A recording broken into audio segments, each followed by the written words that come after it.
अक्षय मरहबा। ओम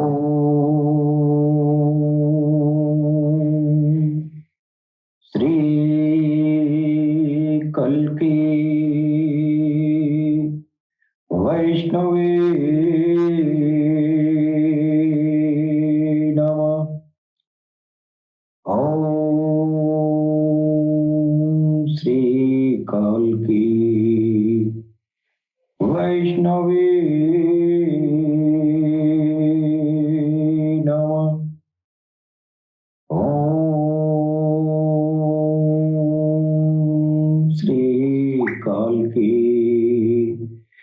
वैष्णवे नमः।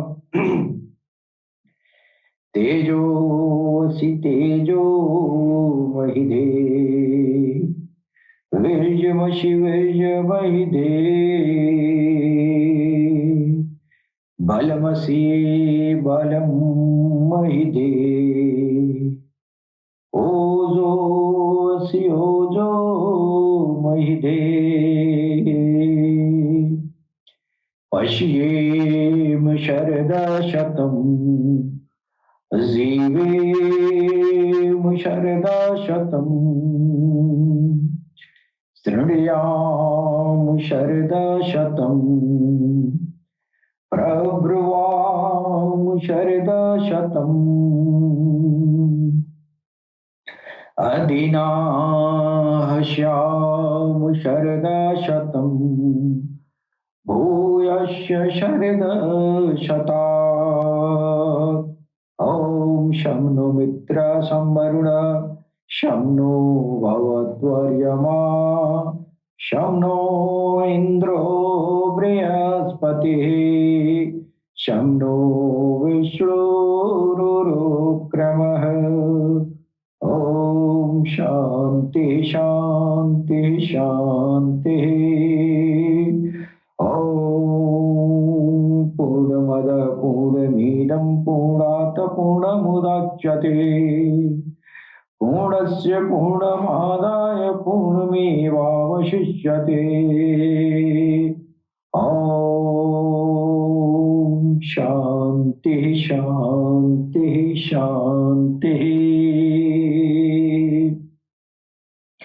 वक्रतुंड महाकाय सूर्यकोटि संप्रभः निर्विघ्नं कुरु मे देवं सर्वकार्येषु सर्वदा।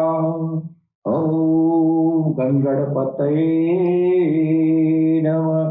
ॐ गंगणपतये नमः। ॐ गंगणपतये नमः। ॐ श्रीरामो रामचन्द्रस्य शाश्वतः राजीवलोचनः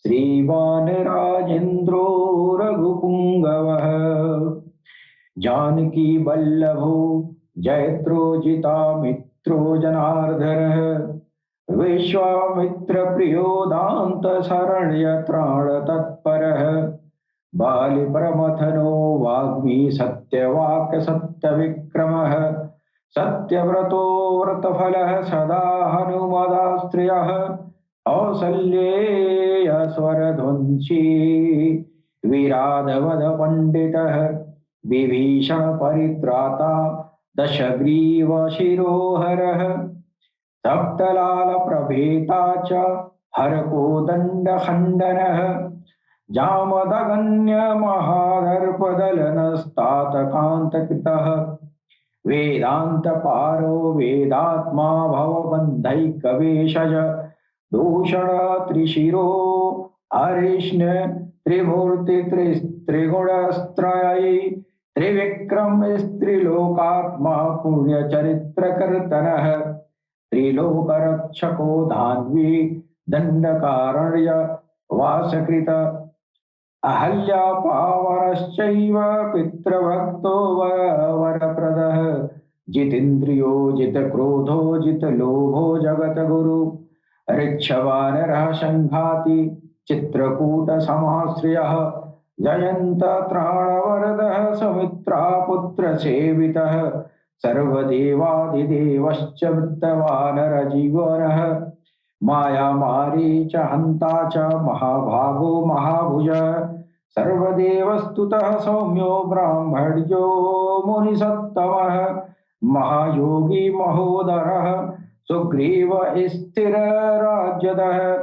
सर्वपुण्याधिकफलः अस्मत् सर्वाधनाशनः आदिपुरुषो महापुरुषः परमः पुरुषस्तथा पुण्योदयो महासारः पुराणपुरुषोत्तमः स्मितवस्त्रोमितभाषी पूर्वभाषी च राघवः अनन्तगुणगम्भीरो धीरोदात्तगुणोत्तरः माया मानुषचारित्रो महादेव विपूजितः सेतुकृज्जित वारिशः सर्वतीर्थ वयो हरिः श्यामांग सुंदरः शुरः पीतवाशा धनुर्धरः सर्वज्ञानाधिपो यज्ञो जरा मुखवर्जितः शिवलिंग प्रतिष्ठाता सर्वाधगणवर्जितः परमात्मा परम ब्रह्म सच्चिदानंद विग्रह परम ज्योति परम धाम पराकाश परात्परः परेशः परागः पारः सर्वभूतात्मकः शिवः इति श्रीरामचन्द्रस्य नाम्नामष्टोत्तरं शतम् गुह्यत्तर देवी तव स्नेहात् प्रकीर्तितम् रामाय रामभद्राय रामचन्द्राय वेदसे रघुनाथाय नाथाय सीताय पतये नमः।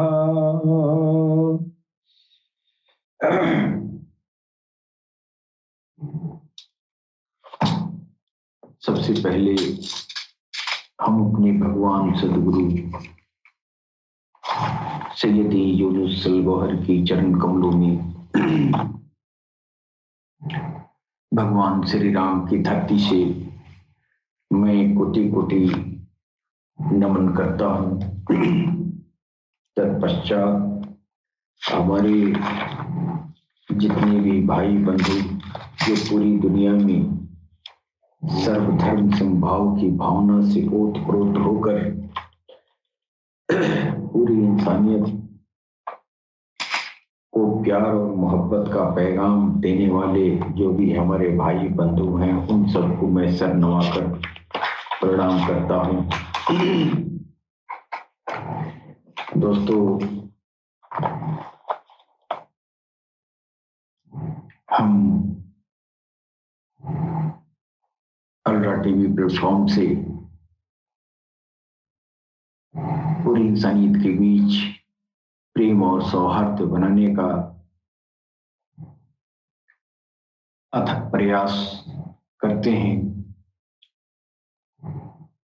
सारी इंसानियत अपने अपने दीन धर्म में रहते हुए एक दूसरे से प्रेम पूर्वक अपना जीवन व्यतीत करे, यही हम लोगों की चाहत है।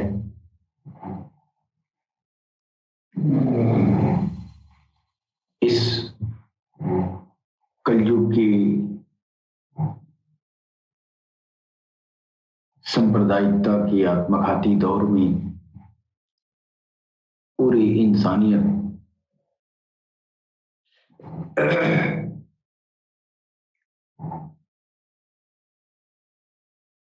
एक दूसरे के खून के प्यासी हो चुकी है।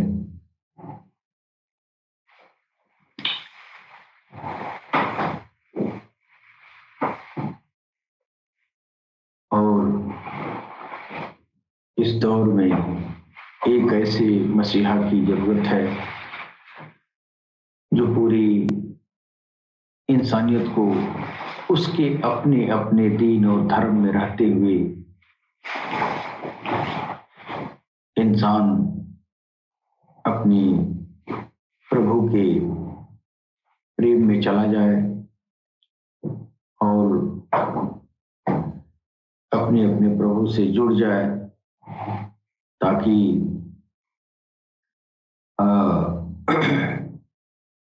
बराह रास्त ईश्वर की तरफ से हर इंसान तक हिदायत पहुंचे। जी।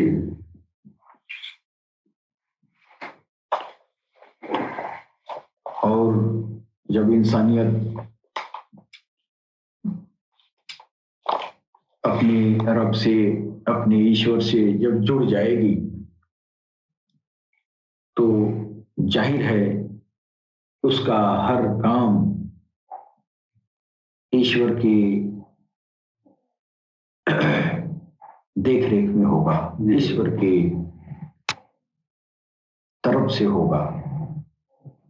तो जो चीज ईश्वर के देख रेख में हो रहा है होगा, वो निश्चित ही बेहतर होगा। और इस पूरी इंसानियत के लिए ये जो है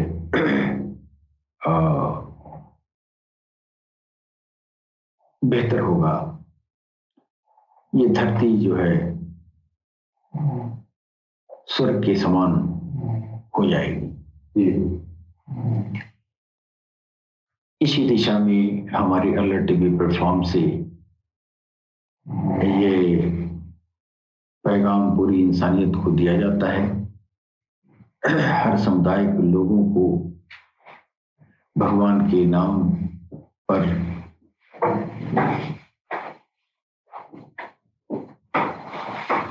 इकट्ठा किया जाता है। अपने अपने दीन धर्म में रहते हुए भगवान के सिमरन को ग्रहण किया जा सकता है और अपने दिल को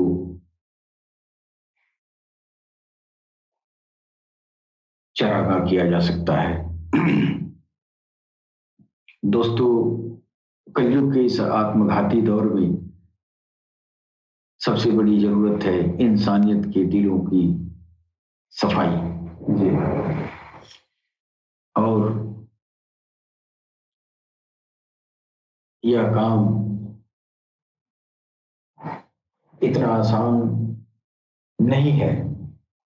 हालांकि पिछले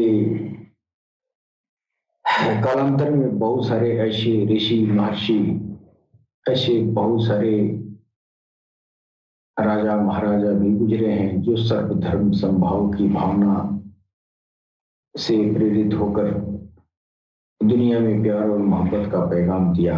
लेकिन इंसानियत को भगवान के नाम पर इकट्ठा कर पाना, ये सिर्फ और सिर्फ उस मसीहा की बस की बात है जिस मसीहा की परिकल्पना सारे समुदाय में किया गया है। हर धर्म के अंदर जो है एक ऐसी पेशन गोई, एक ऐसी भविष्यवाणी की गई है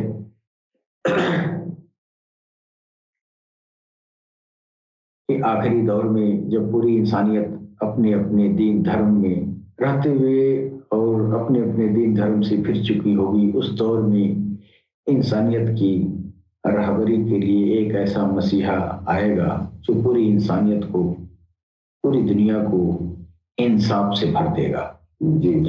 और उस मसीहा को हमारे सनातन धर्म में कल की अवतार कहा गया। कहीं पर इमाम मेहदी अस्सलातु वस्सलाम कहा गया, कहीं उदखील, कहीं समावील, कहीं तीर्थंकर और तमाम बहुत सारे नामों से, इज्द सरोस आदि नामों से पुकारा गया। लेकिन अब वो कलयुग का, ये घोर कलयुग का दौर चल रहा है। इस दौर में अब उस मसीहा की तलाश करने की जरूरत है। आमतौर से कल की अवतार को तलाश करने का हमें जरूरत क्यों है, इस बात को समझना चाहिए, समझने की जरूरत है। जब तक उस जात की आवश्यकता हमको महसूस नहीं होगी, तब तक हम जो है उसकी तलाश नहीं करेंगे। सबसे बड़ी बात है कि कल्कि अवतार और इमाम मेहदी के बारे में जो लोगों का जो आम ख्याल है, वो जो है अपने अपने दीन धर्म में लोग जो है अपने अपने दीन धर्म के हिसाब से अपना अपना अंदाजा लगाते हैं। जी, जैसे सारे धर्मों में जो इशारा किया गया है एक ही मसीहा के बारे में किया गया है, लेकिन अगर वो मसीहा आएगा तो कहीं न कहीं किसी एक ही धर्म में आएगा। ऐसा नहीं है कि एक ही मसीहा और कई जगह पैदा हो, ऐसा तो हो नहीं सकता। भाई कहीं भी आएगा, वो है तो सबके लिए, वो हिंदू का भी है, मुस्लिम का भी है, सिख का भी है, ईसाई का भी है, यहूदी का भी है, सबका है ना जी।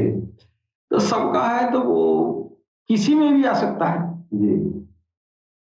और ज्यादा आने के चांसेस किस में होगा, इसलिए कि वो सुधार करने वाला है ना। तो जहां बिगाड़ ज्यादा होगा, जहां वो प्रेम पैदा करने वाला है, तो जहां हिंसा ज्यादा होगी, जहां कट्टरता होगा, वहां पर आने की ज्यादा संभावना है। इसलिए कि बुराई अगर जहां है, उस बुराई के अंदर घुस के वो आसानी से बुराई को दूर किया जा सकता है, न कि आपको जो है दूर रह के। अगर सनातन धर्म में अगर ज्यादा बुराई है, तो सनातन धर्म में आकर ही वो बुराई को दूर कर सकता है, संभावना ज्यादा है करने के लिए। तो कहीं भी रहेगा तो कहीं से वो कहीं को कर सकता है, लेकिन संभावना ज्यादा वहां है जहां पर बुराइयों का अंबार है, या जहां पर हिंसा अंबार है कि नहीं। तो धर्मों में सबसे आखिरी जो धर्म आया वो इस्लाम धर्म है, और इस इस्लाम धर्म में दरअसल वो शांति का धर्म है, लेकिन लोगों के द्वारा बिगाड़ पैदा किया गया और उस धर्म में अशांति बढ़ गई। और अशांति बढ़ गई, और इतनी अशांति बढ़ी कि इसके पहले जो भी दीन और धर्म आए, इतनी अशांति नहीं रही। हालांकि ये शांति का संदेश है, लेकिन अशांति क्यों हो गया? ये जो है शैतान के वशीभूत होकर, और दीन के पैरोकार जो थे वो जो है इसको जो है खुरेजी में बदल दिए। इस प्यार भरा मोहम्मद रसूलुल्लाह के पैगाम को लोगों ने जो है इसको खुरेजी का बहाना बना लिया। तो हमको लगता है कि कल्कि अवतार का आना ज्यादा मुनासिब जो है वही लगता है जहां पर खुरेजी की अधिकता हो, है कि नहीं। कट्टरवादी मानसिकता जहां पर ज्यादा पनप चुकी हो, वहां पर संभावना ज्यादा है। तो कल्कि अवतार के हवाले से बहुत सारी वेदों और पुराणों के मंत्रों में जो वर्णन आया है, उसको अपने अपने ढंग से लोग समझते रहे हैं। एक तो कल्कि अवतार को सारे अवतारों में सबसे ज्यादा शक्तिशाली माना गया है, और दूसरी तरफ उनके शक्ति का दायरा भी लोगों के द्वारा खींचा जाता है। एक तो कहा जाता है वो सर्वोपरि और सर्वशक्तिशाली होंगे, है कि नहीं, और 36 गुणों से परिपूर्ण होंगे, और इतनी बड़ा गुण धर्म जो है अब तक के अवतारों में नहीं था, लिहाजा वो सर्वशक्तिमान होंगे, है कि नहीं। लेकिन एक तरफ ये भी लोग दायरा बना देते, नहीं वो जब आएंगे इतना तो शक्तिशाली है, लेकिन जब आएंगे तो बस मेरे ही में आएंगे, ये कैसे हो सकता है? वो अनंत जात है, वो कल्कि अवतार की जात, वो अनंत है। और उस अनंत को आप जो है किसी भी अपने सोच में बांध नहीं सकते जी। लिहाजा ये कह ही नहीं सकते आप कि जब भी कल्कि अवतार आएंगे तो सिर्फ सनातन में आएंगे, ऐसा डेफिनेटली नहीं कहा जा सकता है कि नहीं? वो सर्वशक्तिमान जो सत्ता आने वाली है, उसको उसकी दायरा आम इंसान नहीं बना सकता है, जबकि लोग वो उस जात की दायरा भी खींच लेते हैं। तो ये जो परम शक्ति होगी उसकी कोई सीमा नहीं होगी, उसके अंतर्गत सारी इंसानियत होगी। दुनिया का हर धर्म वाला उनसे आध्यात्मिक प्रलाभ उठाएगा। तो इससे ये भी पता चलता है कि वो कहीं भी आ सकते हैं, और अगर दायरा बना लिया तो उनको कभी भी नहीं पहचाना जा सकता है। अगर आप अपने विवेक से कल्कि अवतार की जो शक्ति है वो आपके दिमाग से बहुत ही दूर है, इसलिए उनके बारे में आपका कोई भी कंसेप्ट जो है आपका जो है पूर्ण नहीं हो सकता है। आप अपने कंसेप्ट में उनको बांध भी नहीं सकते हैं जी। और आप जो है उस ऐसी परम शक्तिशाली जात को आप अपने बुद्धि में बांध के रखना चाहते हैं, ये पूर्णतया असंभव है। और जब अपने बुद्धि के हिसाब से आप चलेंगे, अपने हर धर्म के हिसाब से चलेंगे, तो कल्कि अवतार को कभी पहचाना नहीं जा सकता है।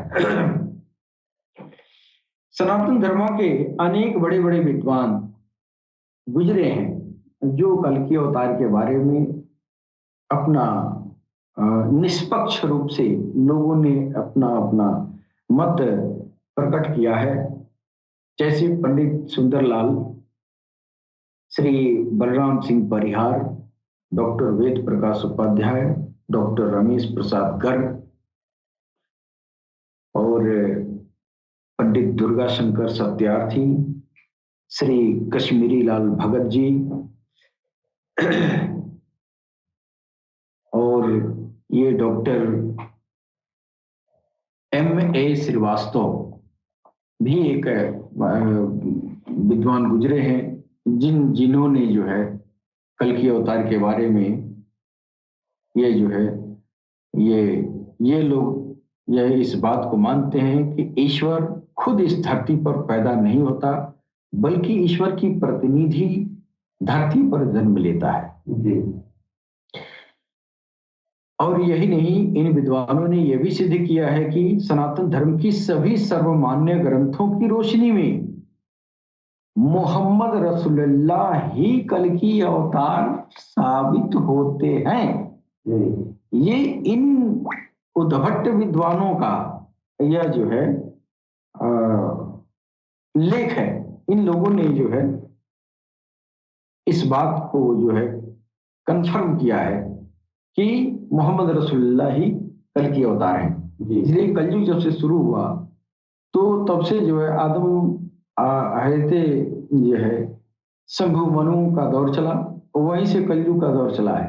और कलयुग का जो है मोहम्मद रसूलुल्लाह जब जमीन पर तशरीफ लाए उस समय भी कलयुग का दौर चालू था, 5000 साल पहले से चालू था है कि नहीं? और अब तक जो है, अब तक शिवाय गौहर शाही के अलावा है कि नहीं, मोहम्मद रसूलुल्लाह जैसे कोई भी व्यक्तित्व जमीन पर नहीं आया। और इन सनातन धर्म के इन उद्भट विद्वानों ने इस बात को पुष्टि भी किया कि मोहम्मद रसूलुल्लाह ही कल्कि अवतार हैं। लेकिन कलयुग अभी चल रहा है। अगर मोहम्मद रसूलुल्लाह कल के अवतार हैं तो फिर इस कलयुग का एक लंबा जो दौर है, इस दौर में कैसे इंसानियत का कल्याण होगा, जबकि रसूलुल्लाह सल्लल्लाहु ताला अलैहि वसल्लम बहुत छोटी सी जाहिरी जिंदगी आपने ईश्वर की तरफ से पाई। मात्र 63 साल की उम्र में आप इस दुनिया से पर्दा कर लिए। तो अब बात यहाँ ये समझने की है कि ये जो है कल की अवतार का, तो अभी कलयुग का बहुत लंबा टाइम है, तो इतने बड़े टाइम में फिर काम कैसे होगा? कलयुग का कल की अवतार तो कलयुग को खत्म करेंगे ना। अगर कलयुग कल की अवतार मोहम्मद रसूलुल्लाह ही है तो इस समय जो है कैसे इतना लंबा समय कैसे नियमन होगा दुनिया का? तो यहाँ जो है इस बात को हमारे सनातन धर्म के जो विद्वान हैं, इस बात का, इस सवाल का जवाब उनके पास नहीं है। अब वो कल की अवतार को उस समय अगर मान रहे हैं तो वो तो अपना दौर उनका गुजर गया। फिर इस समय जो है, इसके बाद जो आएगा वक्त, इस समय कौन इंसानियत की रहबरी करेगा, कौन इंसानियत को में इंसाफ लाएगा, और वो कौन होगा जो इंसानियत को ईश्वर से मिलाएगा? तो ये चीजें जो है सनातन धर्म के लोग यहाँ तक ये विद्वान नहीं सोच पाए, और वो शायद इसलिए कि सिर्फ सनातन धर्म के ग्रंथ की रोशनी में ही लोगों ने साबित किया।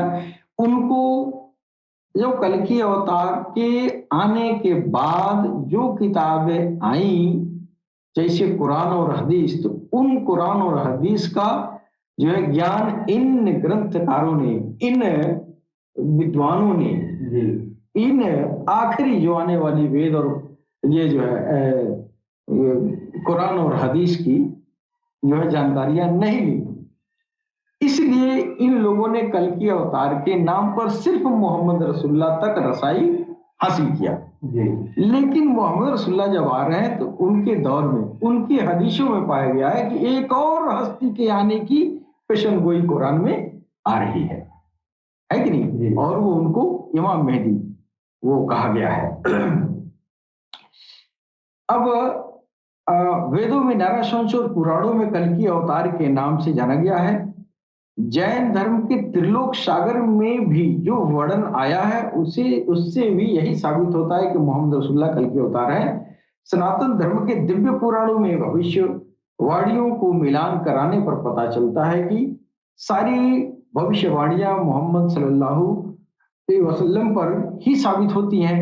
जैसे जन्म तिथि, जन्म का स्थान, पारिवारिक पृष्ठभूमि, पिता का नाम, माता का नाम, उनके जो शिक्षक नहीं कहा जाएगा, ये जो है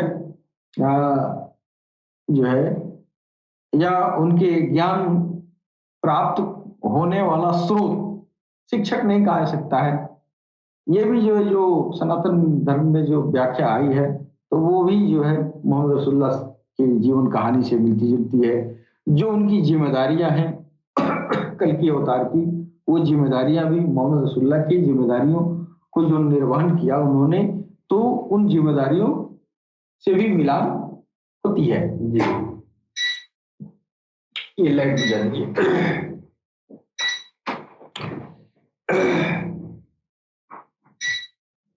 गोस्वामी तुलसीदास ने भी संग्राम पुराण में स्पष्ट कर दिया है, लेकिन एक बात की पुष्टि इन विद्वानों ने नहीं किया कि कल के अवतार तो चले गए, कलयुग अभी बहुत बाकी है, फिर अब क्या होगा? अब इस दौर में मानवता का कल्याण कैसे होगा? इसके लिए कल के अवतार मोहम्मद रसूलुल्लाह के हदीसों को और उनके सारी उतारी गई पवित्र कुरान का, उन पर उतारी गई जो पवित्र कुरान है, कुरान का गहन अध्ययन करना पड़ेगा, जो इन विद्वानों ने शेष कर दिया है। जैसे डॉक्टर वेद प्रकाश उपाध्याय, धर्मवीर उपाध्याय हैं, डॉक्टर एम श्रीवास्तव हैं, ये लोग जो है ये इन हदीस और कुरान का अध्ययन लोगों ने नहीं किया, और किया भी तो बहुत जो है वो बहुत गहनता से आप लोगों ने नहीं किया। तो इसलिए इस दौर में कल के अवतार का पहचान लोगों के जहन से निकल गया है।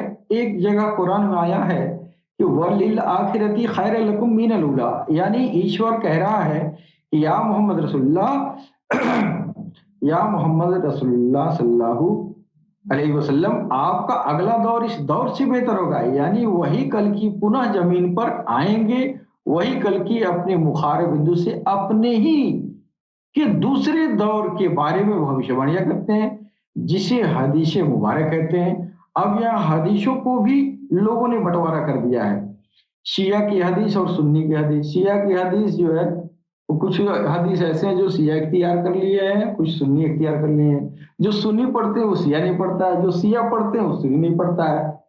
अब आखिरी जो कल के अवतार का दूसरा दौर है इमाम मेहदी के रूप में, तो इमाम मेहदी के रूप में जो हदीसें आई है उन हदीसों को बंटवारा करके लोग जो है आपस में और ये कर दिए कि ये ज़ईफ है, ये मुस्तनद है, यानी एक सही है एक गलत है।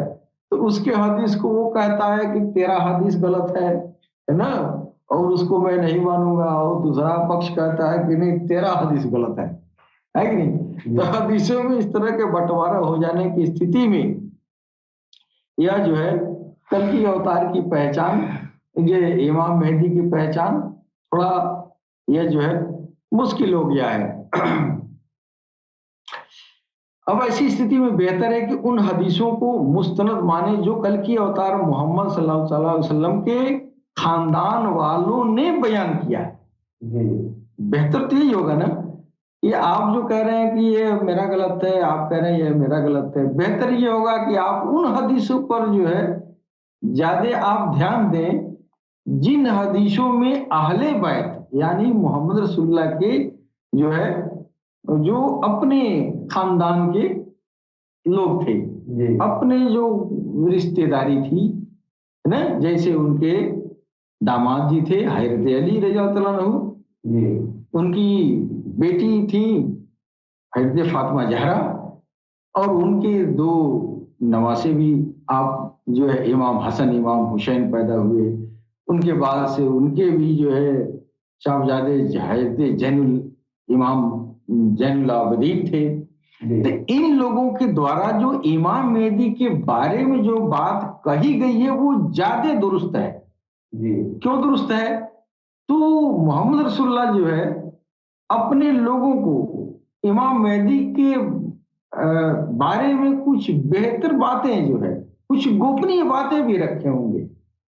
और दूसरी बात ये कि पंजतन है, सारे सारे जो है जो पीर पैगंबर या उस दौर में जो सहाबा थे, ताबईन थे, तबा ताबईन थे कहा गया है, तो उन लोगों में सबसे श्रेष्ठ तो पंजतन को माना गया है।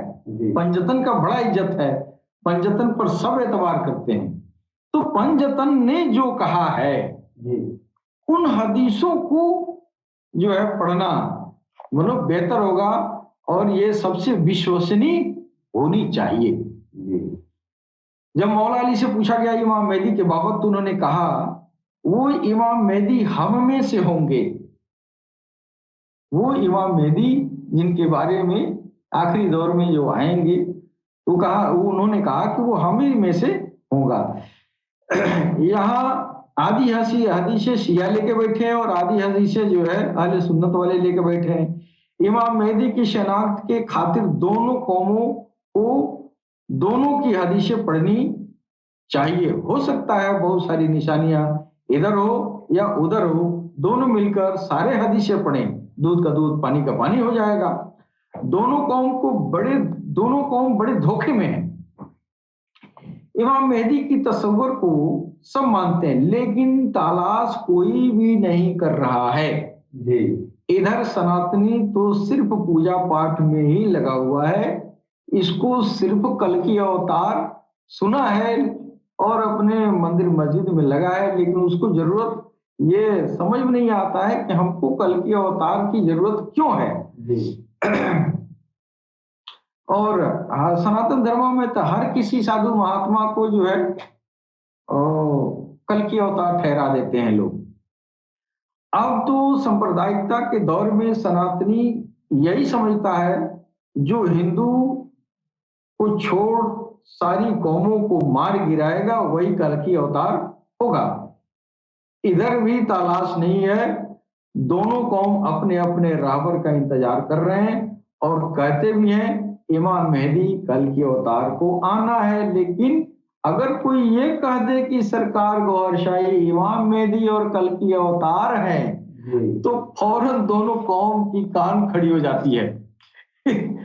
दोनों ये जो है अपना अपना कान फाड़ा के लोग खड़े हो जाते हैं, लेकिन किसी को पता नहीं है कि कल की अवतार मेरे साथ क्या करेंगे, मेरे किस काम के होंगे, हमको क्यों, उनकी क्या जरूरत है। हाँ, और अगर शनाख्त सबूत के साथ और उनके जो आध्यात्मिक प्रलाप के साथ अगर शनाख्त किया जाता है कि सरकार गौहरशाही वो कल की अवतार है जो मोहम्मद रसूलुल्लाह के दूसरा दौर मेहदी बन के आए और वो सबके लिए है। इंसानियत को चाहिए जरा आकर तहकीक तो कर ले। यही बात तो मक्के में रहने वाले लोग भी कहते थे कि ये मोहम्मद रसूलुल्लाह अब्दुल मुत्तलिब का पोता जिसके पिता का इंतकाल हो गया है, ये कैसे अल्लाह का रसूल हो सकते हैं। ये हमारी तरह खाते पीते हैं, वो भी ऐसे ही कहते थे। जरा तहकीक तो कर लो भाई, सारी हदीसें पढ़ो, ये ना देखो कि शिया की बयान करदा हदीस है ये सुन्नी के बयान करदा हदीस है। दोनों को सामने रखो, देखो कि हदीसें कहां तक सटीक बैठती हैं। जैसे सनातन धर्म के उद्भट विद्वान अपनी किताबों की रोशनी में कल की अवतार मोहम्मद रसूलुल्लाह को साबित किए, लेकिन इन्होंने हदीसों का ज्ञान न होने के वजह से कल की का दूसरा दौर नहीं जान पाए। हम लोग किसी के ऊपर जोर जबरदस्ती नहीं करते हैं कि आप हमारे सरकार गौहरशाही को कल की अवतार मान ही लें और हर हाल में आप माने। हमारे तरफ से या अल्लाह टीवी की तरफ से किसी को जोर जबरदस्ती नहीं है, लेकिन हदीसों में, कुरान में, पुराण में, वेदों में जो वर्णित है उन बातों का चर्चा तो किया जाता है कि हो सकता है कि आपको यह बात समझ में आ जाए।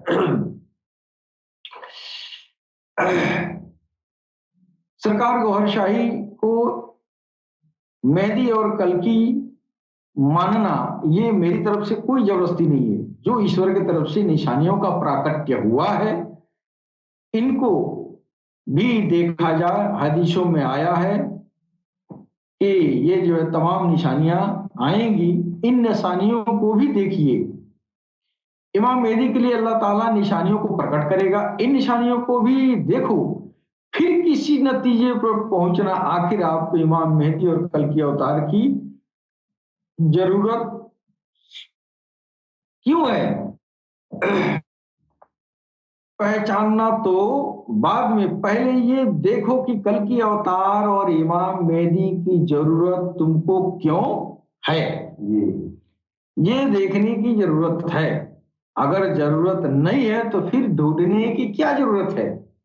तो झगड़ा मत करिए, जो मान रहे हैं मानते रहिए, लेकिन झगड़ा करते हैं, कत्ल गारत करते हैं, यही बुराई है।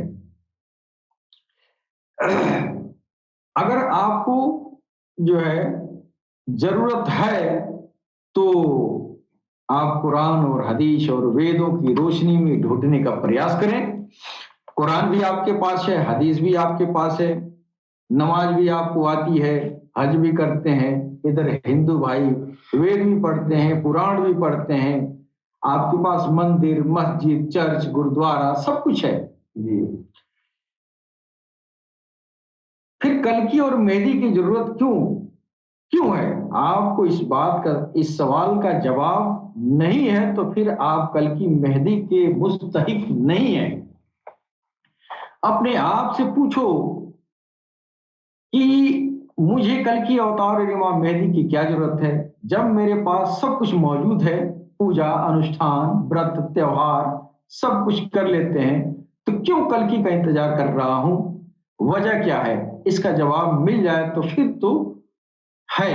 हाँ जी, आपको ढूंढना चाहिए जी। और अगर इसका जवाब नहीं है तो फिर जरूरत क्या है कल की अवतार को ढूंढने की। उसी में घूम रही है, जो कर रहे हैं करते रहिए। हमको क्यों जरूरत महसूस हुई, अब ये बात का चर्चा मैं करना चाहूंगा। हमको सरकार गौरशाही की जो है ये कल की अवतार की जरूरत क्यों हुई। हमने वेद भी पढ़ा, कुरान भी पढ़ा, हदीसें भी पढ़ी, पूजा पाठ भी किया, योग भी किया, योगासन भी किया, सब कुछ किया। लेकिन सब कुछ करने के बाद भी हमारे अंदर धर्मनिष्ठ और मोमिन वाली सिफ्त पैदा नहीं हुई। मैंने संकीर्तन भी किया, नमाजें भी पढ़ी, सुन्नतें भी की, पगड़ियां भी बांधी, लेकिन वो धर्मनिष्ठ मोमिन नहीं बन पाए। वही झूठ का झूठ रहा, अंदर दिल में कुछ महसूस नहीं हुआ। न पूजा न पाठ न पूजा पाठ करके दिल पवित्र हुआ, न रोजा रख के तहारत आई, और न मंदिर मस्जिद में घंटा बजाकर मैं बुराइयों से दूर हो सका। फिर हमको महसूस हुआ कि कोई ना कोई मसला तो है हमारे पूजा पाठ में, हमारे नमाजों में कोई ना कोई खामी जरूर है, कोई पूजा में कमी रह गई है, कोई दूर करने वाला चाहिए, और कोई भी दूर करने वाला नहीं मिला। न शंकराचार्य मिले, न पीठाधीश्वर मिले, न पंडा, न पुजारी, और न मौलवी साहब, न उलमा, न फोकहा, न पीर, न औलिया। कोई ऐसा नहीं मिला जो हमारे पूजा, हमारे अर्चना, हमारे अनुष्ठान और हमारे नमाजों में जो कमी रह गई है उसको पूरी करके जो है पूरी कर दे। सब के सब ढकोसलेबाजी करके चले जाते हैं। किसी ने ऐसा नुस्खा नहीं बताया जिससे हमारे दिलों में हमारे पूजा पाठ की जो है वो हमारे दिलों में उसकी चाशनी पैदा हो। सभी ने झगड़ा ही पैदा किया, किसी ने ऐसा नहीं किया जिससे हमारी इंद्रिय निग्रह हो सके, जिससे हमारा नफ्स जो है पाक हो सके, यानी हम ताहिर हो सके, हम पवित्र हो सके, हमारा इंद्रिय निग्रह हो सके। ऐसा कुछ भी नहीं हो पाया। फिर सरकार गौहर शाही जिन्होंने कभी नहीं कहा कि मैं कल की अवतार हूं और न ही मैं इमाम मेहदी हूं, कभी उन्होंने नहीं कहा। उनकी नजरों से हिंदू के दिल में ज्योति गया, मुस्लिम के दिल में नूर गया, हिंदू के दिल में राम राम और मुस्लिम के दिल में अल्लाह अल्लाह गया। दिल की धड़कनों में राम राम की ज्योति बनी। वह ज्योति, वह नूर हमारी आसुरी आत्मा नफ्स तक पहुंच गया जी। हमारी आसुरी आत्मा पवित्र हो गई। जब नफ्स यानी हमारी आसुरी आत्मा पवित्र हो गई, फिर एक दिन ईश्वर की महान कृपा हुई। सरकार गौहर शाही की नजर से ईश्वर के दरबार तक रसाई मिल गई। इस हेतु कल की अवतार की जरूरत है कि ईश्वर के दरबार तक आपकी इंसानियत की रसाई हो जाए। वो जो कल की अवतार होगा वो ईश्वर से मिलवाएगा। सिर्फ जुबान से राम राम और अल्लाह हम करते रहे हैं, ये ईमान की कोई गारंटी नहीं है। मुंह से भी राम राम करते हैं, हमारे मुसलमान भाई भी अल्लाह करते हैं, हमारे हिंदू भाई भी अल्लाह करते हैं, राम राम करते हैं। जिस भी धर्म में जाइए, हर धर्म में पूजा पाठ अर्चना रोजा नमाज जकात क्या क्या हर धर्म के अलग अलग अरकान है। लेकिन किसी भी अरकान से किसी भी कौम के, किसी भी समुदाय के अंदर जो है ईश्वर की तरफ जाने वाला जो पहला जो लड़ाई है, पहला सीमा है, वो आसुरी आत्मा को पवित्र किए बगैर, बिना इंद्रिय निग्रह किए बगैर आप भगवान की तरफ जाने वाले रास्ते पर कदम भी नहीं बढ़ा सकते हैं। सबसे बड़ी जरूरत यही है। और इस काम के लिए कोई भी हमारा पूजा अनुष्ठान, व्रत, त्योहार, रोजा, नमाज, ज़कात और जो भी जो है ये जो है पंडा, पुजारी, महात्मा, ऋषि, महर्षि, मुल्ला, मौलवी, ये जो है उलमा, फुकहा, ये कोई भी इसमें मदद नहीं कर सका। किस काम में? इंसानियत को रब की तरफ जाने वाला पहला पड़ाव ये जो है आपका आसुरी आत्मा को पवित्र करना, यानी इंद्रिय निग्रह करना, है ना? तो ये काम कोई नहीं कर पाया। लेकिन हमने देखा सरकार गौहरशाही की नजरों से, आपकी एक मात्र नजरों से इंसानियत के दिलों में जो पवित्रता आनी शुरू हो गई, या दुनिया में इंसानियत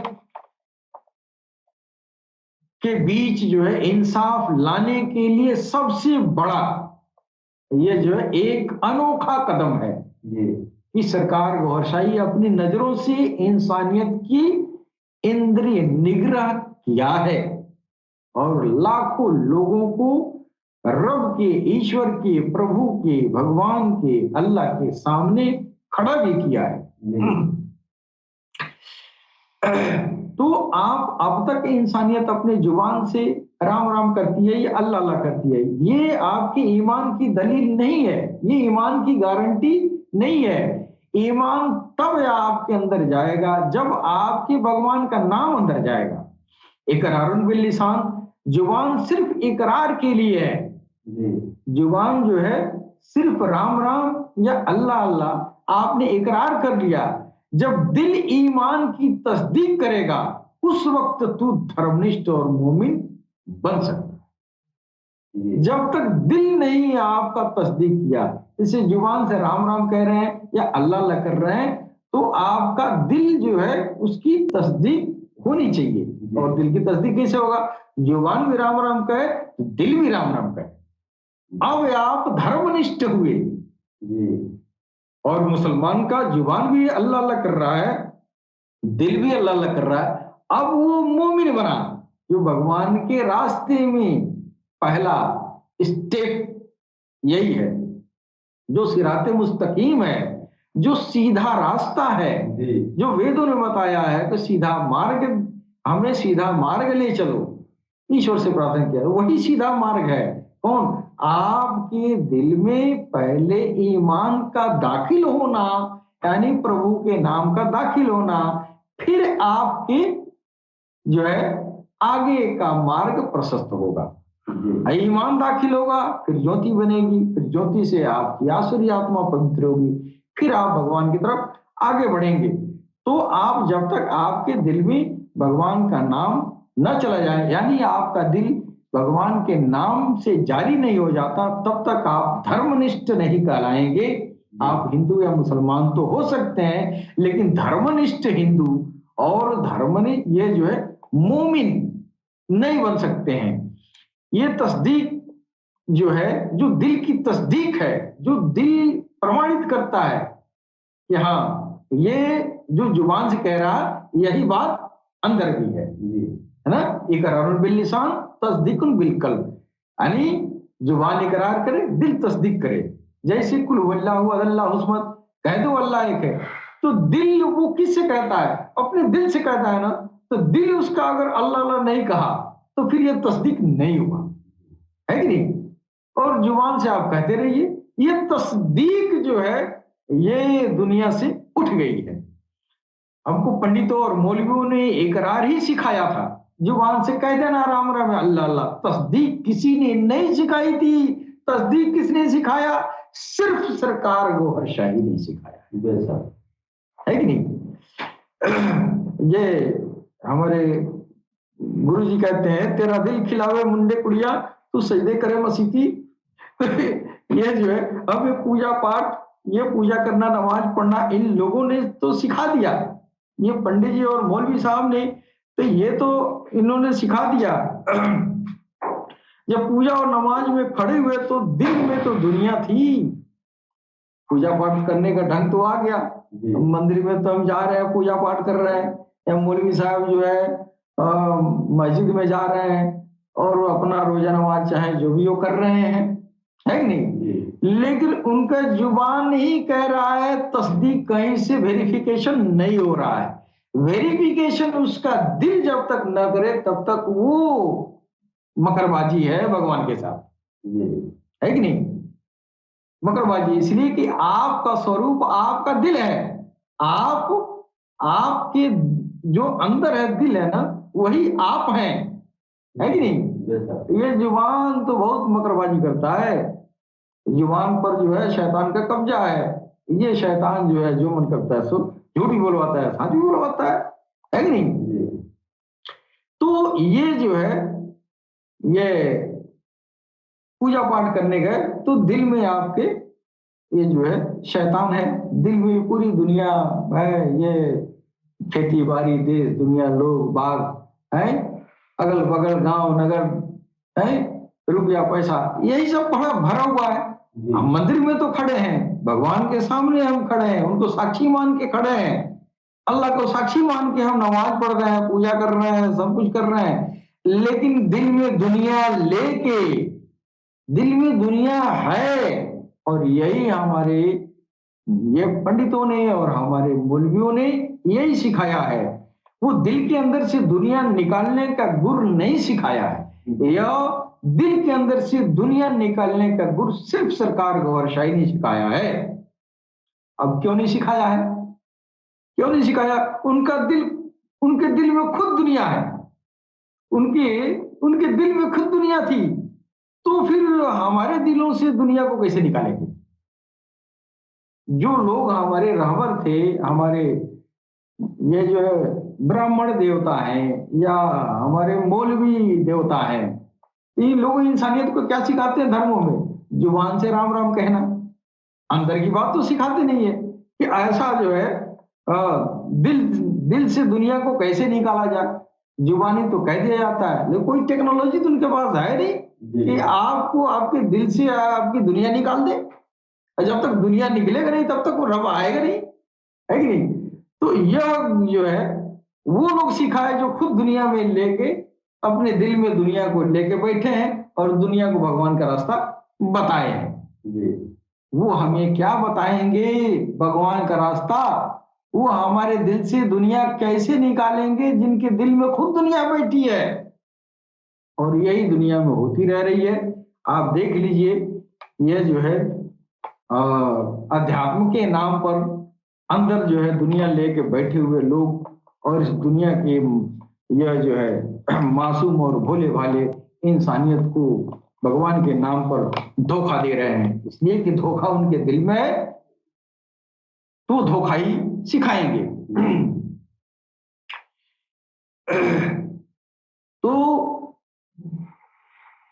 उसके लिए हमारा कल की अवतार की जरूरत पड़ी कि हमारे दिलों में, हमारे दिलों से दुनिया निकले और हम, हमारे दिल में से दुनिया जब निकलेगा तो भगवान विराजमान होंगे। इसीलिए मुसलमानों के लिए इमाम मेहदी का आना हुआ कि इमाम मेहदी आएंगे, उनके नफूस को पाक करेंगे, उनके दिल से दुनिया निकालेंगे, उनके दिल को नूर से पुरनूर करेंगे, फिर वो जो है चमकीला होगा, फिर वो है परमात्मा का आना जाना उसमें होगा, है कि नहीं? यही अध्यात्म है। अध्यात्म कोई बहुत लंबा चौड़ा चीज नहीं है जिसको बहुत खींचतान के व्याख्या की जाती है, लेकिन असल मतलब अध्यात्म का यही है, दिलों को पवित्र करना। दिल पवित्र हुआ तो फिर बल्ले बल्ले, नहीं पवित्र हुआ तो आप जो है हाजी हो, चाहे काजी हो, चाहे बाजी हो, चाहे कुछ भी हो, पंडा हो, चाहे ज्योतिषाचार्य हो, चाहे आप जो है शंकराचार्य हो, कोई मतलब नहीं है। अगर आपके दिल में आपके राम आ गए, आपका दिल राम के नाम की ज्योति बन रही है और आपका दिल ज्योतिर्मय हो गया, तो फिर कोई राम वाला शंकराचार्य आपके सामने कुछ नहीं है। क्यों? तो उसके दिल में दुनिया है, आपके दिल में ज्योति है कि नहीं? कोई तुलना नहीं हो सकती है। और ये इतनी बड़ी उपलब्धि सरकार गौहर शाही ने दुनिया को अता किया है। तो इसलिए जो है हमको कल की अवतार की जरूरत पड़ी और मुसलमान भाइयों को इमाम मेहदी की जरूरत पड़ी है। क्यों? तो दिल को रोशन करना है, दिल को भगवान के नाम से जागृत करना है। फिर हमने खोज लगाया और पता चला कि जिसकी नजरों से ये दिल जिंदा हो गया, जिसकी नजरों से मेरी ये आसुरी आत्मा पवित्र हो गई, उनकी नजरों से हम जैसे मैले कुचैले भगवान के दरबार तक पहुंच गए, दीदार भी कर लिया। हमने कहा कि जो तुम्हारे विश्वास थे वो सारे बेकार हैं, अब सिर्फ यही अकीदा विश्वास सही है, दिलों को भगवान के ईश्वर के नाम से जागरण करना और भगवान के नाम से अपने दिल में रगड़ा लगाना और रगड़ा लगा के ज्योति बनाना और इस ज्योति से अपने दिल को पवित्र किया जाए, अपने दिल से दुनिया को निकाला जाए। और जब हृदय में भगवान के नाम का जब अखंड संकीर्तन चालू होगा, फिर उसमें जो है वो रगड़ा लगेगा। तो सरकार ने कहा जैसे पानी पानी से टकराता है तो बिजली बनती है, सीधे तेरे दिल में, दिल की धड़कनों में जब राम राम टकराएगा, फिर वहां जो है डिवाइन एनर्जी, वो ज्योति बनेगी, जिस ज्योति का प्रभाव तेरे खून में चला जाएगा, क्योंकि दिल से ही खून पूरी शरीर में जाता है, रोए रोए तक जाता है, फिर दिल में राम राम हो रही है, वहां ज्योति बन रही है, तो उस ज्योति का फ्लो तुम्हारे रोम रोम में चला जाएगा। जब रोम रोम में चला गया तो फिर आपकी आसुरी आत्मा आपके नाभि में बैठी है, वो भी उस ज्योति के जद में आ गई, फिर आप पवित्र हो गए, है कि नहीं? जब आप पवित्र हो गए फिर आप भगवान के लायक हो गए, है कि नहीं? और जब ये सीने में ज्योति बन गया, जब मेरे अंदर ज्योति आ गया तो मैं ज्योतिर्मय हो गया। अब जब ज्योतिर्मय हो गया तो न मैं हिंदू रहा, न मैं मुस्लिम, न सिख, न ईसाई और न यहूदी। मैं क्या बन गया?